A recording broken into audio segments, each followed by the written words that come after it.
Yo. Yeah, this is a clash between father and son. I'm gonna prove to him. Like, Real music production. yeah. Andimbopedza muzara. Muzara ndokupedza wazviona ndakaipa. Ini ndakadziya kunge mvura iri muketo. Ndokupisa.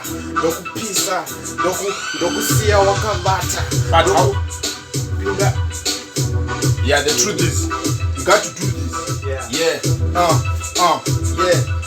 How to live whatever gets hard. Avoid them, trying to avoid crime. However, yes, persistently increase. While potential unfortunately decrease. Yo. What do? You know, I have a bike, stroll the streets with job and a hop, gun in hand, ready to park enough till you hit the block. Yeah, full of cops. You look at you, you're very tall. I see. What do you do?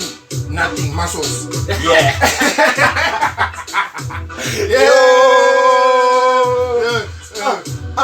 Apedzera akutaura haachagoni kuimba. Yo, haachagoni kuimba. Rega ndimbofamba naye. Yo, Ndinoimba. ona ndebvu ungati ndedzempostori. Yes. Ona vamwe vava imbosvori unosiya wakatongorara uchitamba kadhanzi kekupenga kunge kadhanzi kavhanchoga. Baba uchagara uri woga. Ndakutiza ndaenda kugweru. Ona ndakutamba rure ndokusiya wakavata uri wega. Yo, pinda. Ndini MT, muzukuru wava mudzamba. Yo. Vakare sekuru ndivo vaitoimba. Yo. Varikomborera avo vanofamba Yo. munzira. Kwete yokuromba. Isu nomufaro taitamba nokujamba. Pamutambo akarokambo. Zvizhinji ndizvo zvatakaona yava nhambo. Zvairehwa kanhamba.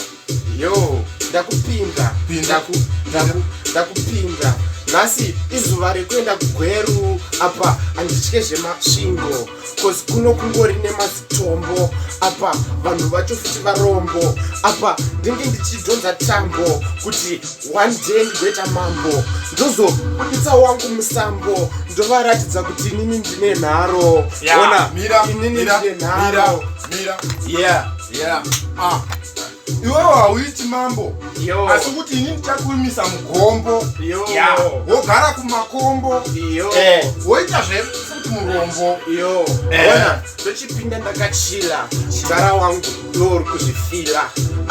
Kwai mufanha anogona anovauraya kunge korona. Chavapfekedza mamaski. Mama,